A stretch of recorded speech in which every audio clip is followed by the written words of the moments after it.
This is the Lone Crater YouTube. We hope this video helps. In this video, I will explain how to use the Jump Shot Creator. To begin, navigate to the My Player tab from the main menu, then select Animations, and finally, the Jump Shot Creator. Here, you can craft a unique shot by combining different lower bases and upper releases.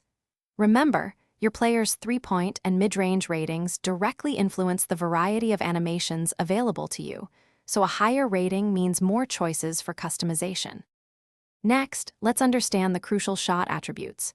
Release speed determines how fast your shot gets off, helping to avoid contests. Release height impacts the ball's apex, making it harder for defenders to block.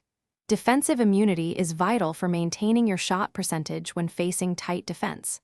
Lastly, timing stability helps keep your shot consistent, even when your player is tired or heavily contested, ensuring a more reliable release. Now, let's dive into customizing your release. You can blend two upper releases, adjusting the percentage of each to fine-tune attributes like speed and height. This blending process allows for subtle but impactful changes to your shot's overall feel.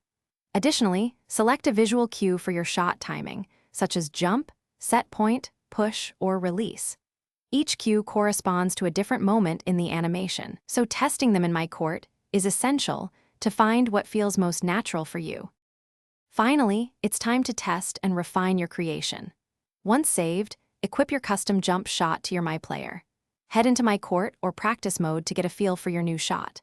Focus on consistently hitting the green window and observe how the shot feels.